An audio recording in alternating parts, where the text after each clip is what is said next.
August 9, 1945. Aboard the USS Augusta, Atlantic Ocean.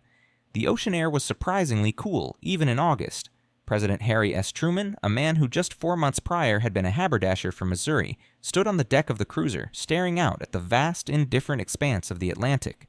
The weight on his shoulders was not just the presidency, but the literal weight of a new age, the atomic age. Just 3 days earlier, on August 6th, the world had changed forever. A single B-29 bomber, the Enola Gay, had dropped Little Boy on Hiroshima. Truman had received the news with a grim satisfaction, announcing to the world that America had unleashed a new and revolutionary increase in destruction. He believed, truly believed, it was the only way to end the war without a bloodbath. Now, as the USS Augusta sliced through the waves, he had just received another coded message. Another bomb. This time, Fat Man, on Nagasaki. The second monstrous hammer blow had fallen, but even with 2 cities utterly obliterated, the silence from Tokyo was deafening. No surrender. Not yet. Japan's military, the fanatical Imperial Army, was showing no signs of capitulation. Their radios, monitored relentlessly, still spoke of fighting to the last man, of a glorious death. Truman knew what came next if the bombs failed, a bloodbath beyond comprehension. He carried in his briefcase and in his mind the blueprint for Operation Downfall. It was the largest, most complex, and most horrifying invasion plan ever conceived in human history. Operation Olympic, the initial assault, scheduled for November 1, 1945, aimed at Kyushu, the southernmost main island of Japan. Over 760,000 American troops, 40 aircraft carriers, and 2,500 warships would descend upon a nation prepared to defend every inch of its soil. Operation Coronet, the second massive wave, planned for March 1, 1946, targeting the Kanto Plain near Tokyo. This would involve another 1 million American soldiers, sailors, and airmen. The casualty estimates for downfall were chilling. General George C. Marshall, the Army Chief of Staff, estimated at least 500,000 American casualties in the first phase alone. Some strategists believed the total Allied dead could exceed 1 million, with 5 to 10 million Japanese deaths. This was the horrific calculus that kept Truman awake at night. This was the third option he was desperately trying to avoid. What almost no one outside a highly classified circle knew was that Truman was not just contemplating downfall. He was also contemplating a sustained atomic bombing campaign to precede and support downfall. At Los Alamos, the Little Boy and Fat Man bombs were not the end of the line. The Manhattan Project, now a well-oiled machine, was churning out more. A third plutonium core was already being prepared, scheduled for delivery by August 19, 1945, just 10 days away, and a fourth would be ready by September 1st. After that, new bombs were projected to be produced at a rate of 1 every 3 to 4 days. This meant that by November 1st, the planned date for Operation Olympic, America could have had 7 to 10 atomic bombs ready. Truman knew this. He had discussed it with his Secretary of War, Henry Stimson, and General Leslie Groves, the head of the Manhattan Project. The question wasn't if they could build more, it was where to drop them. And on August 9th, as the news of Nagasaki reached him, the target selection shifted dramatically. The initial targets had been military-industrial complexes. But now, with Japan's stubborn silence, a far more chilling prospect emerged. Tokyo. The capital city, home to Emperor Hirohito, the living god, and the heart of Japanese resistance. Bombing Tokyo with conventional firebombs had already caused more destruction than Hiroshima, but an atomic bomb on Tokyo. That would be a message so profound, so devastating, it might finally break the imperial will. General Groves presented the options. Kyoto had been spared for its cultural significance, but other major cities remained. Tokyo was always on the table, debated heavily. Would bombing the imperial palace hasten surrender, or simply unleash an even more fanatical resistance? The debate raged in Washington's highest echelons. Truman, alone on the deck of the Augusta, wrestled with the unprecedented power now at his command. 2 bombs had fallen. Was a third necessary? A fourth? A fifth? Could he, Harry S. Truman, a man who still typed his own letters, be the one to unleash a sustained campaign of atomic destruction? He knew the pressure from the military would be immense if Japan didn't surrender. The generals and admirals were eager to deploy the new weapon. They saw it as the ultimate force multiplier, a way to minimize American casualties in the bloody invasion to come. The world held its breath. The third bomb, codenamed Demon, was being meticulously assembled at Los Alamos, its plutonium core humming with dormant power. The B-29 squadrons, now seasoned atomic warriors, stood ready on Tinian.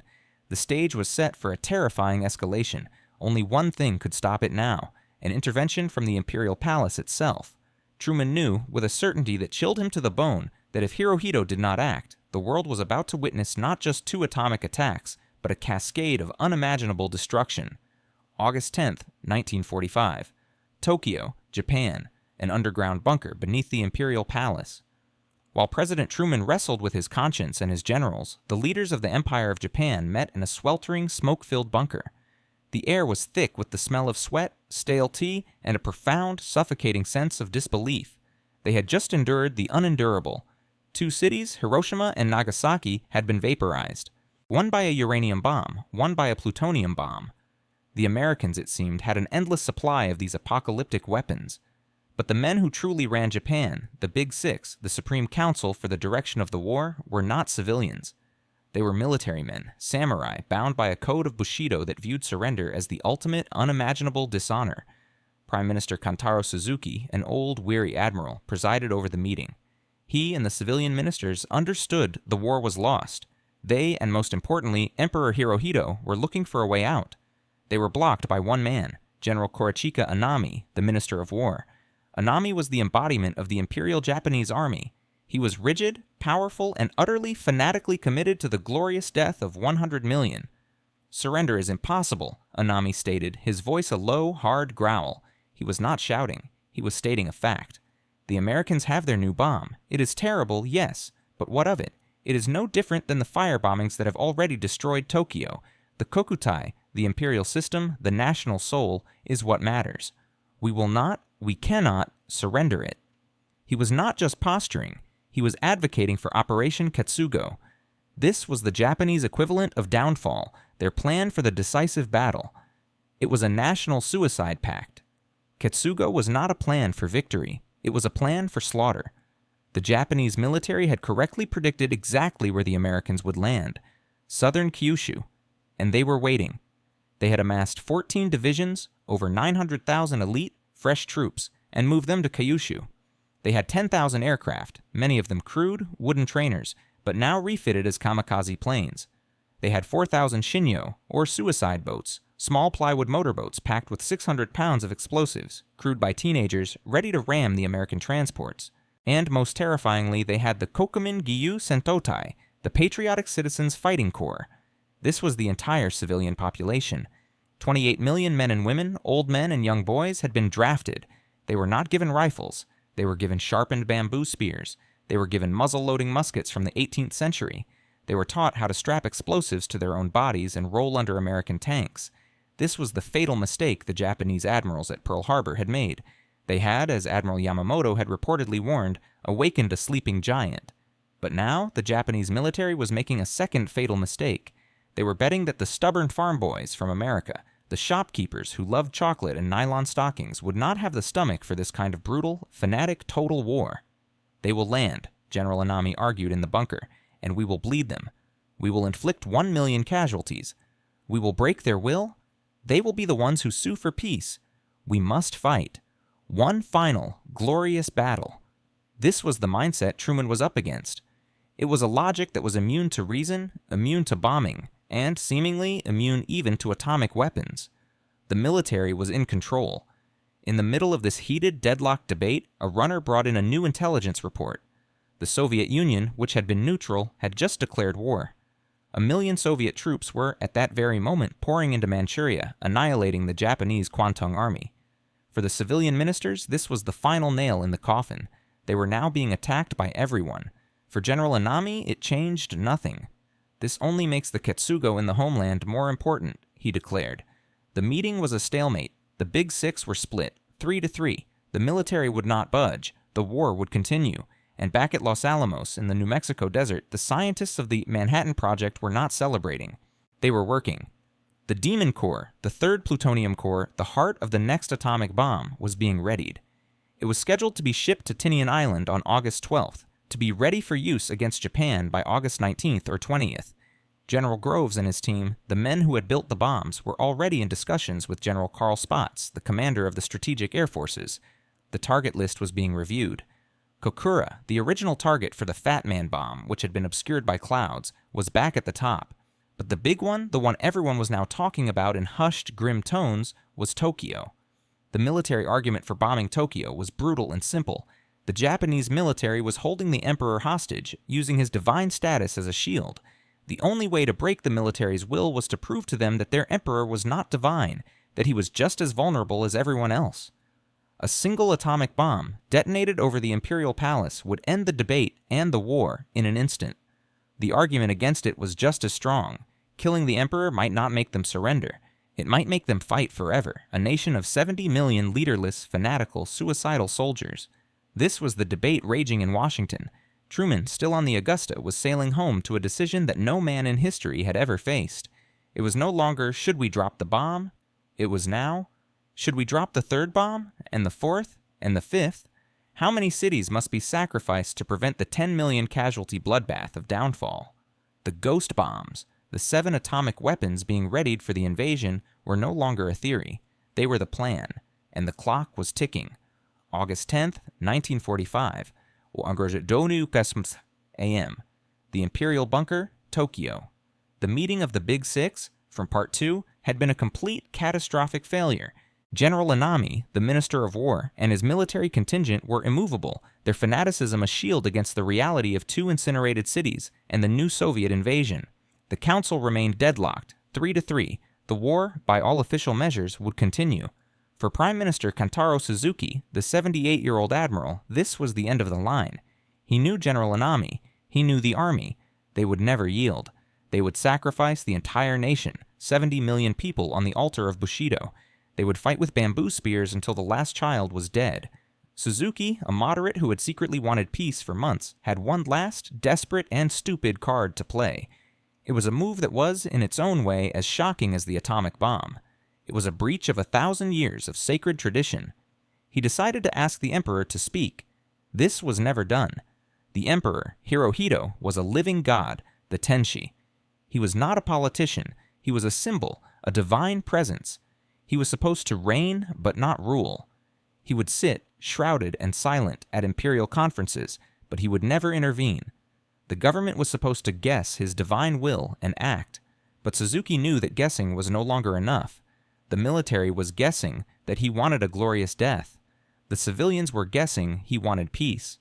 Suzuki decided to force the issue. He used the 3-3 deadlock as a pretext to convene an immediate emergency Gozen Kaigi, an imperial conference in the presence of the emperor. The Big Six reassembled in the same suffocatingly hot underground bunker, but this time they were not alone. At the head of the room, on a simple raised platform, sat Emperor Hirohito. He was a small, academic-looking man in a rumpled military uniform, his thin voice and high-pitched, almost nerdy demeanor a stark contrast to the divine sun god image on propaganda posters.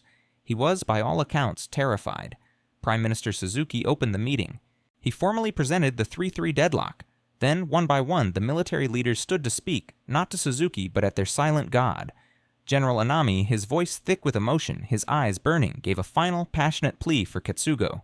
"Majesty," he said, bowing low, "the army has 900,000 fresh troops on Kyushu.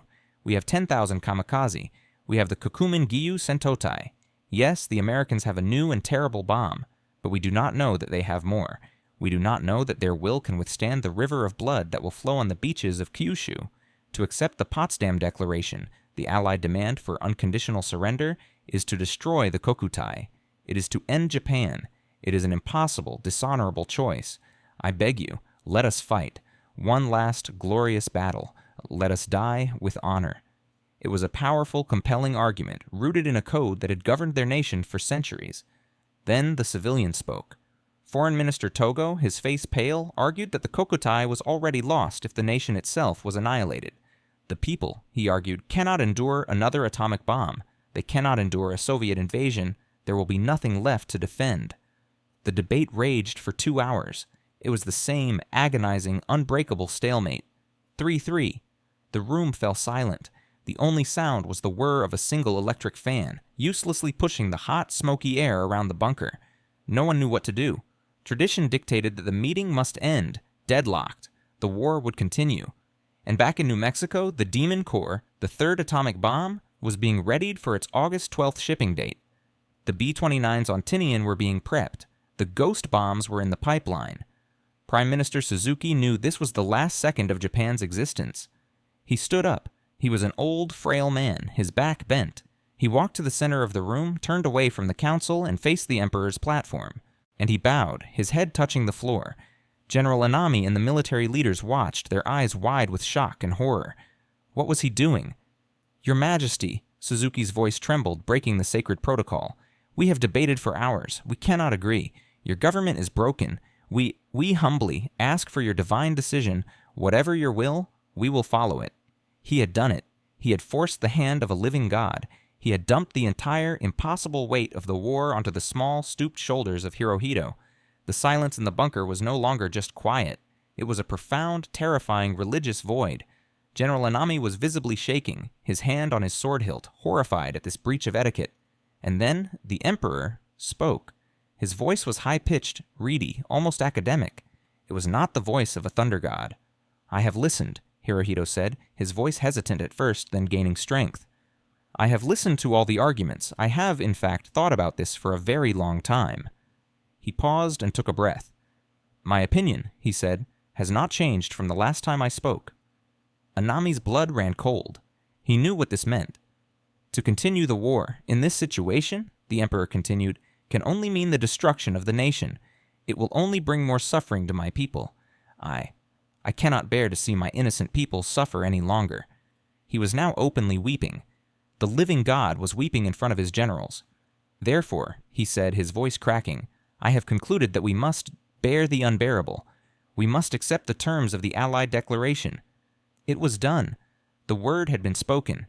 General Anami, the fanatic, the samurai, the man who had just argued for national suicide, simply collapsed. He fell to his knees, his face to the floor, and began to sob. Great, wrenching, tearing sobs. He had lost, but he could not defy his emperor. The Kokutai, which he had sworn to protect, had just ordered him to surrender. The sacred decision, Seidan, was made. Japan would surrender. The war was, in effect, over. But no one in Washington knew. No one on the USS Augusta knew.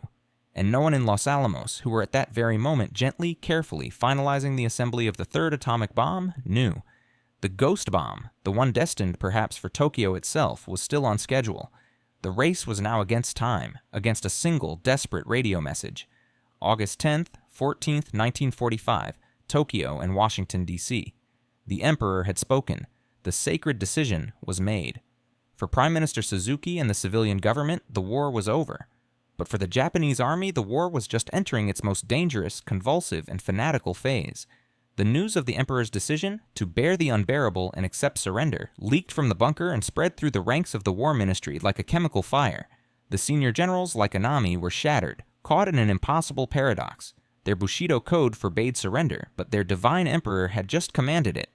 But the younger officers, the Kyujo officers, the ones who had never known anything but victory and fanaticism, saw no paradox. They saw only one thing: betrayal.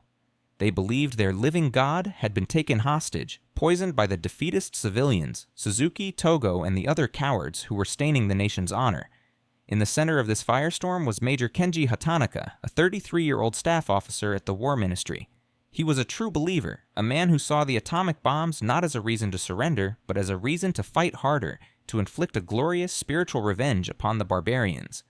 When he heard that General Anami, his idol, his samurai ideal, was preparing to obey the emperor, Hatanaka's world broke. He and a small cabal of young, fanatical officers made their own stupid plan. They would not just defy the surrender, they would stop it. Their plan was the Kyujo incident, the palace incident. It was a desperate, last-minute military coup d'etat. The objective was simple and insane: seize the imperial palace, place the emperor under protective custody, find and destroy the physical evidence of the surrender. The evidence was the critical piece. The emperor, knowing his voice was the only thing that could unite the nation, had agreed to do something unprecedented. He would record his surrender speech, the Jewel Voice broadcast, onto a set of vinyl records. These records would then be broadcast over the radio to the entire nation at noon on August 15th. Hatanaka's stupid trick was simple: find those records, destroy them, and the surrender never happened. The war would continue. Ketsugo would be unleashed. While Hatanaka plotted his rebellion, the first fragile tendrils of peace were reaching Washington. On August 10th, President Truman, now back in the White House, received Japan's first formal offer.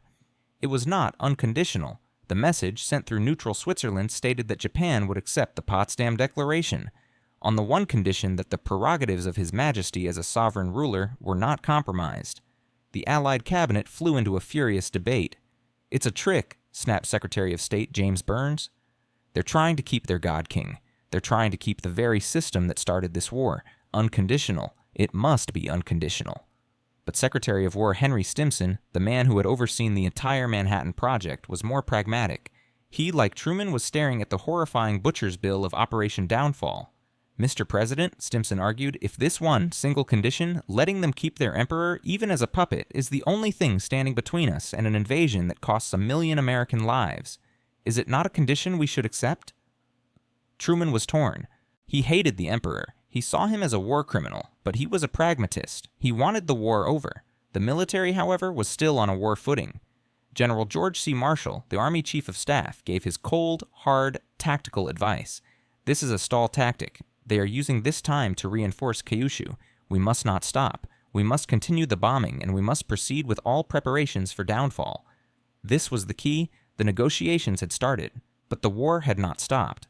Truman, on August 10th, made a fateful and little-known decision. He gave a new order. He ordered a temporary halt to the atomic bombings. He was sick of killing, as he wrote in his diary, all those kids. He wanted to give the peace faction time to work, but this halt was not a cancellation. General Leslie Groves, the head of the Manhattan Project, was a man who thought in timetables, not in diplomacy. He was furious. He wanted to keep dropping the bombs. He and General Hap Arnold of the Air Force saw this pause as a dangerous weakness. Groves continued his work. The 3rd Demon Corps was finalized. The team at Los Alamos was ready. The schedule was still on. The bomb would be ready for use on Tinian by August 19th.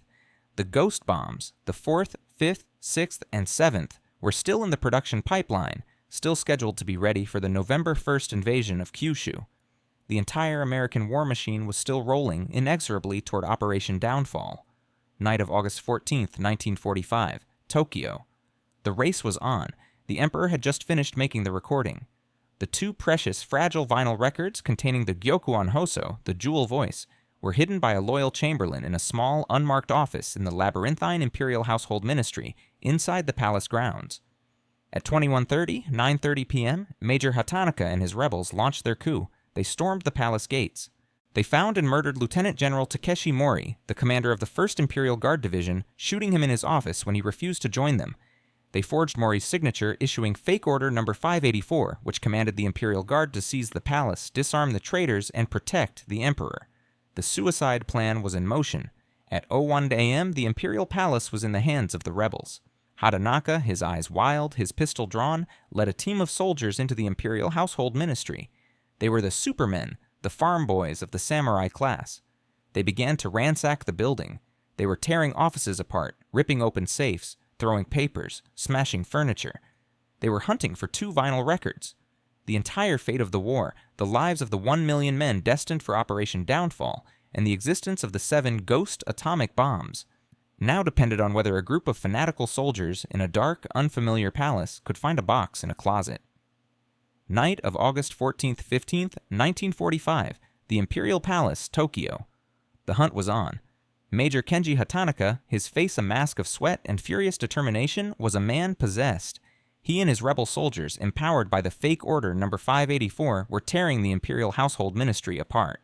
They were not soldiers conducting a precise operation. They were a frantic, enraged mob. "Find it! Find the recording!" Hatanaka screamed, kicking open the door to a records office. "Burn everything if you have to." They ripped open safes, overturned desks, and shoved, terrified, weeping chamberlains against the walls. They were hunting for 2 simple, fragile vinyl records. But the palace, a labyrinth of ancient wood and modern concrete bunkers, was built to keep secrets. The loyal imperial chamberlains had been clever. The records were not in the emperor's main study. They were not in the official recording studio.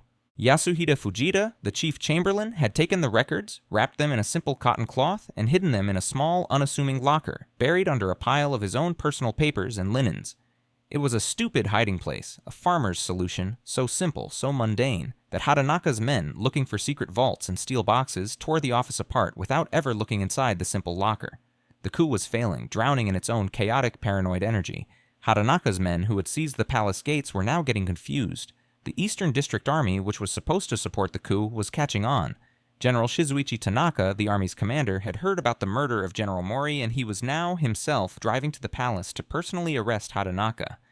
The suicide plan was collapsing, and as Hatanaka hunted for 2 records in a closet 6,000 miles away in Washington, other men were hunting for targets on a map. August 14, 1945, the Pentagon, Washington, D.C. President Truman's pause on atomic bombing was, for men like General Leslie Groves, a source of profound irritation. Groves, the military head of the Manhattan Project, was not a diplomat. He was an engineer. He had built a product. He had a production line. And that production line was moving. He met with General George C. Marshall, the Army Chief of Staff. The topic was not if the war would continue. The topic was how it would be won. Harry Truman is a fine man, Groves stated, his voice a low, gravelly rumble. But he is a politician. We are soldiers. The Japanese have not surrendered. They are stalling. This pause is giving them time to dig in on Kyushu. Marshall, a man of cold, quiet logic, nodded. He was not a fanatic like Groves, but he was staring at the casualty estimates for Operation Downfall. He was staring at 500,000 American boys, farm boys from Ohio and Texas, who would be dead or maimed by Christmas if they hit those beaches. The invasion, Marshall said, must proceed, and it must be supported by every weapon at our disposal. Every weapon. This was the secret plan? This was the true purpose of the 7 ghost bombs. The first 2 bombs, Hiroshima and Nagasaki, had been strategic. They were designed to shock, to terrorize, to break the Japanese will. The next 7 bombs were going to be tactical. They were not going to be aimed at cities. They were going to be aimed at the beaches, at the troop concentrations, at the fortifications on Kyushu. This was the classified, horrifying, and ruthlessly logical plan. On X-Day -4, 4 days before the November 1st invasion, B-29s would drop 3 atomic bombs on the primary Japanese troop assembly areas and command bunkers just behind the landing beaches. On X-Day -2, they would drop 2 more.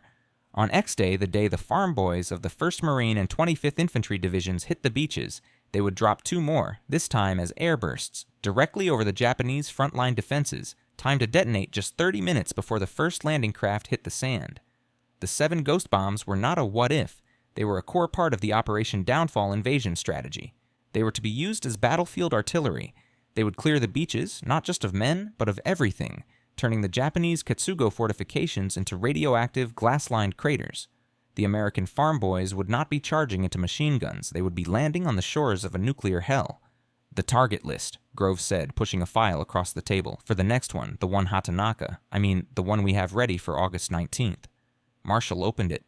The primary target was still Kokura, the city that had been saved by clouds. But the secondary target, the one that was gaining more and more support, was Tokyo. The military, Groves argued, is in open rebellion. We know this from our intercepts. They are ignoring the emperor. The only way to end this is to destroy the source of their power. A single bomb, on the war ministry, on the general staff headquarters. It's the only language Anami and his fanatics will understand. Truman, still hoping for a diplomatic solution, had not yet approved this. But the pressure was building. The plan was in place. The bomb was being readied. Back in Tokyo, Major Hatanaka was growing more desperate. Dawn was approaching. He could hear the sounds of General Tanaka's loyal troops beginning to surround the palace. His coup was failing. He could not find the records. He made one last, stupid gamble. He led a squad of his rebels to the NHK, the national radio broadcasting station. His new plan? If he couldn't destroy the surrender, he would prevent it from being heard. He would seize the studio, take to the airwaves himself, and make a passionate, nationwide appeal for the army to rise up, to ignore the traitors, and to prepare for the glorious death of 100 million. He arrived at the NHK studio just before dawn on August 15th. He held the terrified radio staff at gunpoint. The entire fate of the war, whether Japan would surrender or whether it would endure the 7 tactical ghost bombs of Operation Downfall, now rested on a single desperate man with a pistol in a radio booth. Night of August 14th, 15th, 1945. Tokyo. The fate of millions. The lives of the invasion force, the existence of Tokyo, the future of the 7 ghost bombs, now rested not on generals, but on a handful of terrified, low-level technicians at the NHK radio station. Major Kenji Hatanaka, his eyes wild, his uniform stained with sweat and the blood of General Mori, stormed the broadcast studio. He was a man running on the fumes of pure ideological terror. He and his rebel squad held the radio staff at gunpoint. "Put me on the air, now," Hatanaka demanded, shoving his pistol into the face of a trembling audio engineer. "I must speak to the nation. I must tell them the emperor has been betrayed." This was his stupid trick. This was his final, desperate gamble. If he couldn't find the Emperor's recording, he would preempt it. He would use the nation's own broadcast system to incite a mass uprising, to begin Ketsugo, the national suicide, himself. The engineer, a man named Morio Tateno, was paralyzed with fear. He looked at the armed, fanatical soldiers. He knew what they were capable of, but he also knew that the Emperor's broadcast, the one scheduled for noon the next day, was the only thing that could save Japan from total annihilation. In that moment, Tateno, the engineer, made his own sacred decision. He lied. I cannot, Major, Tateno stammered, bowing low. It is impossible. What? Hatanaka's voice was a low snarl. The broadcast lines, sir, Tateno said, desperately inventing a stupid technicality. They were damaged in the last B-29 air raid. We have no connection to the main transmitter. We can only broadcast locally. No one will hear you. Hatanaka froze. He was a soldier, a samurai. He knew how to use a sword, a pistol, how to inspire men to die. He did not know how to read a schematic. He did not know how a relay transmitter worked. He was an ideologue, defeated by a lie about infrastructure. He stared at the complex wall of dials and wires, completely, utterly powerless. As Hatanaka stood, stalled and confused, defeated by a farmer's bluff, his coup was dissolving. General Shizuichi Tanaka, the commander of the loyal Eastern District Army, had arrived at the Imperial Palace. He was a man respected by all, a true soldier's soldier. He strode, alone, into the courtyard, which was still held by the confused, rebellious Imperial Guard, the ones who had followed Hatanaka's fake order. He did not negotiate. He roared. "The order is false!" Tanaka's voice boomed across the palace grounds. "You have been tricked. You are traitors to the Emperor. Your general, Mori, is dead, murdered by these men. You are staining the honor of the Imperial Guard. Lay down your arms." The rebellion, built on a fanatical, paranoid lie, instantly shattered. The supermen of the Imperial Guard, realizing they had been fooled, that they had violated their sacred oath to the Emperor, simply stopped. They dropped their rifles. They wept. They surrendered to Tanaka without firing a shot. The palace incident was over. When Major Hatanaka heard the news, he knew he had failed. He and his last few followers left the radio station, defeated by a technician's lie and a general's honor. They rode their motorcycles to the Imperial Palace Plaza, drew their pistols, and committed suicide, their faces turned toward the Emperor's gate. The last, most dangerous threat to the surrender had been extinguished. Simultaneously, in another part of Tokyo, General Korochika Anami, the Minister of War, the man who had begged Hirohito to let him fight Ketsugo, was making his own final choice. He had failed to convince his emperor. The coup had failed. He could not disobey his god, and he could not live with the shame of surrender. At dawn on August 15th, he knelt alone in his study. He performed seppuku, the ritual suicide of the samurai. He left a note. "I, with my death, humbly apologize to the emperor for the great crime." The fatal mistake of the military's fanaticism had finally been paid for. Noon, August 15th, 1945. A nation was holding its breath. The technicians at NHK, the same ones who had lied to Hatanaka, now cued the precious, hidden vinyl records. At exactly 12 p.m., for the first time in history, the 70 million people of Japan heard the voice of their living god. The voice was high-pitched, reedy, and spoke in a formal, archaic Japanese that many common people could barely understand. But the message was clear. "We have resolved to pave the way for a grand peace for all the generations to come by bearing the unbearable and suffering what is unsufferable." He mentioned the new and most cruel bomb. He mentioned that the war had developed not necessarily to Japan's advantage. He never used the word surrender. He said the war was over. In the streets, people fell to their knees. They wept, not in joy, but in a profound, stunned, earth-shattering grief. Their world, their kokutai, their belief in victory, was gone. In Manchuria, Japanese soldiers, hearing the broadcast, turned their guns on themselves. In Washington, analysts listening to the broadcast finally confirmed it. The war was over. President Harry S. Truman, informed of the broadcast, walked out to the White House lawn. A massive crowd had gathered, cheering. "This is the day," he announced, "that fascism finally dies." And in New Mexico, at Los Alamos, a technician received a coded message. He walked over to the Demon Core, the heart of the third atomic bomb, the one scheduled to ship to Tinian, the one destined for Kokura, or perhaps Tokyo itself. He picked up his logbook. He wrote one word: canceled. The ghost bombs, the 3rd, 4th, 5th, 6th, and 7th, would not be tactical artillery. They would not be dropped on the beaches of Kyushu. They would not be used. Operation Downfall, the 5 million casualty bloodbath, the secret invasion that the world had been bracing for, was, in an instant, rendered unnecessary. It was relegated to the what-if files of history. August 15, 1945, VJ Day, Washington, D.C. When the news of the Emperor's broadcast finally officially reached Washington, the city and the world erupted in a cathartic, joyous, almost violent celebration. The war was over. The most brutal conflict in human history had finally come to an end. For President Harry S. Truman, it was a moment of profound, bone-deep relief. The gamble had worked. The 2 bombs, terrible as they were, had, in his mind, saved 1 million American lives. He gave the order. The pause on atomic bombing was now permanent. The Demon Core, the 3rd bomb, was officially, fully canceled. The transport planes on Tinian, which had been preparing for a 3rd run, stood down. Operation Downfall, the largest invasion ever planned, the 5 million casualty bloodbath that generals had accepted as a horrifying necessity, was, in an instant, relegated to the what-if files of history. It became a ghost operation, but the bombs, the 7 ghost bombs that had been built for that operation, they were not just a what-if, they were real. This is the untold story, the secret that is often lost between the headlines of Hiroshima and VJ Day. We remember the first 2 bombs as the end of the Manhattan Project, but for the men who ran it, like General Leslie Groves, they were just the beginning. They were the first 2 products off a new, terrible, and ruthlessly efficient assembly line. The 3rd bomb, the Demon Core. It was a fully plutonium core, identical to the Fat Man bomb. It was ready. It was scheduled to be flown to Tinian on August 12th, to be dropped on Kokura or Tokyo around August 19th. It was only stopped by the Emperor's speech. The 4th bomb, another plutonium core, was scheduled to be ready by September 1st. Bombs 5, 6, and 7. The plan, approved by the U.S. War Department, was to produce at least 7 plutonium cores by the end of October 1945, with production ramping up to 3 per month after that. These were the 7 ghost bombs of Operation Downfall, and the plan for their use, classified at the highest levels, was the most terrifying part. They were not strategic weapons to end the war. The war would still be going. They were to be used as tactical battlefield artillery. The plan, as discussed by General Marshall, was to use all 7 bombs in a rapid 10-day blitz just before the November 1st invasion of Kyushu. They would be dropped not on cities, but on the beaches. On the 900,000 Japanese soldiers of the Ketsugo Defense Force. The farm boys of the 1st Marine Division would have landed, not on a beach defended by machine guns, but on a radioactive, glass-lined hellscape.